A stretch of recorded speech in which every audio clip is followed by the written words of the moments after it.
Class 12th math chapter 3 matrix. कुछ definition है उसको देखिए मैट्रिक्स की।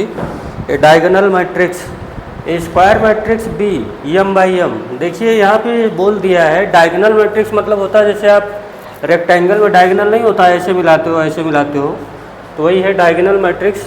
लेकिन एक शर्त है, स्क्वायर मैट्रिक्स होना चाहिए। क्या होना चाहिए? Square matrix. B I J square होगा तो आर्डर सेम होगा, M by M. Is said to be diagonal matrix if all its non diagonal elements are zero. जो डायगोनल के एलिमेंट नहीं हैं, जैसे ये और ये और ये और ये क्या है? जीरो हो, बस डायगोनल वाला जीरो ना हो, ये है डायगोनल, ये वाला आपका है डायगोनल। डायगोनल के एलिमेंट अगर जीरो नहीं है, बाकी सब जीरो हैं, तो इसे बोलेंगे डायगोनल, डायगोनल मैट्रिक्स। समझ गए? डायगोनल के एलिमेंट अगर जीरो नहीं है, केवल यही एक डायगोनल है यहाँ पे, बाकी सब हों जीरो, तो होता है डायगोनल मैट्रिक्स। हो गया। Scalar matrix, a diagonal matrix said to be scalar matrix. कब बोलेंगे स्केलर मैट्रिक्स है? डायगोनल को ही, यही ऊपर वाला जो डायगोनल मैट्रिक्स है उसे ही बोला जाएगा। क्या बोला जाएगा? Scalar matrix. कब बोला जाएगा? जब its diagonal elements are equal, जब डायगोनल के एलिमेंट इक्वल होगा। अभी इसमें क्या बोला कि जो डायगोनल के एलिमेंट हैं वो हैं, बाकी सब जीरो होते हैं डायगोनल। और अगर डायगोनल के एलिमेंट इक्वल हो गए तो उन्हें बोला जाएगा स्केलर मैट्रिक्स। ठीक है, तो ये देखिए यहाँ पे डायगोनल के जितने भी एलिमेंट हैं वो सब क्या है? इक्वल हैं। ठीक, यहाँ देखिए ये डायगोनल के जितने भी एलिमेंट हैं वो इक्वल हैं, तो इन्हें बोला जाएगा स्केलर मैट्रिक्स। ठीक है। Identity matrix is square matrix in which all element in the diagonal are all one. जितने भी स्क्वायर मैट्रिक्स हैं जिसमें डायगोनल के एलिमेंट सब हों वन, उसे बोलते हैं आईडी मैट्रिक्स। आईडी मतलब आइडेंटिटी मैट्रिक्स, मतलब डायगोनल के जितने एलिमेंट हैं सब वन हों, बाकी सब जीरो हों, रेस्ट ऑल आर जीरो, उसे हम बोलते हैं आईडी मैट्रिक्स या आइडेंटिटी मैट्रिक्स। देखिए बी डायगोनल के एलिमेंट देखिए वन एंड वन, ये वन है, बाकी सब जीरो है, तो इसे बोलेंगे आइडेंटिटी मैट्रिक्स। यहाँ ट्रिपल आर्डर में देखिए 3x3 वाले में 1 1 1, डायगोनल के एलिमेंट वन है, बाकी सब जीरो है, तो इसे बोला जाएगा आइडेंटिटी मैट्रिक्स। ये matrix set to be zero matrix if all element are zero. मतलब जितने बाई आर्डर बना लो, 1 का 2 का 3x3 2x2, जितने भी एलिमेंट का बनाओ जिसमें सारे एलिमेंट जीरो हों, तो उसे बोला जाता है जीरो मैट्रिक्स। ठीक है। अब चलिए इतनी डेफिनेशन हो गई। तो equality of matrix, equality of matrix का क्या मतलब होता है? इक्वलिटी ऑफ मैट्रिक्स मतलब हुआ टू मैट्रिक्स इक्वल होना चाहिए। अगर इक्वल है तो इक्वल होने के लिए कंडीशन क्या होनी चाहिए? सेम आर्डर का होना चाहिए, करस्पॉन्डिंग एलिमेंट सेम होगा तब। समझ मिल गया?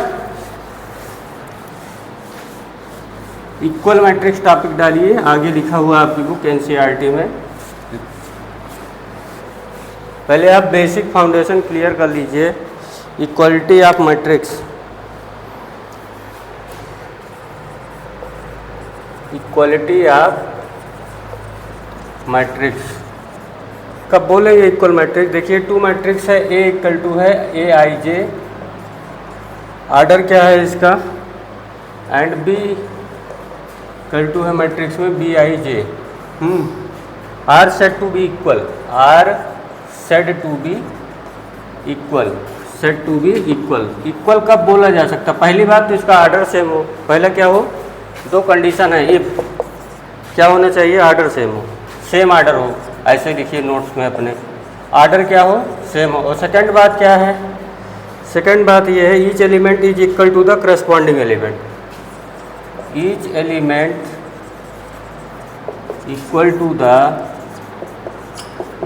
The corresponding element of the second. पहले वाले मैट्रिक्स का जो भी एलिमेंट होगा उसी पोजीशन वाला उसी के हिसाब से दूसरे वाले के इक्वल होना चाहिए। जैसे देखिए यहाँ पे एक क्वेश्चन है, इफ देखिए यहाँ से अभी समझ में आएगा, x y z a b c is equal to है -1.5 0 2 √6 3 and 2। ठीक है, तो ये करस्पॉन्डिंग जिस पोजीशन पे ये है उसी पोजीशन पे ये होना चाहिए, तो ये इसके इक्वल हो जाएगा। इक्वल मैट्रिक्स है ही है, क्योंकि ये क्या है 3 3/2 है। आर्डर पहले सेम होना चाहिए ना, तो 3 row 1 first second, row first, row second, row third, और कॉलम नंबर 1 और ये हुआ कॉलम नंबर 2। तो 3/2 पहले रो लिखा जाता है फिर कॉलम, पहले रो फिर कॉलम, तो 3/2। देखिए 3 रो है 1 2 3, row first, row second, row third, column first, column second, तो पहले रो फिर कॉलम 3/2। और यहाँ पे देखिए कॉलम 1 एंड कॉलम 2, रो 1 रो 2 रो 3, मतलब 3/2। तो सेम ऑर्डर हो गया। आप करस्पॉन्डिंग एलिमेंट इक्वल कर दो, इसको इसके इक्वल कर दीजिए, इसको इसके, ये वाला किसके इक्वल होगा, इसके 2 के, और ए किसके इक्वल होगा, √6 के, बी इक्वल होगा 3 के, एंड सी इक्वल होगा 2 के। आई थिंक प्रॉपर समझ गए होंगे सेम इक्वल मैट्रिक्स के लिए।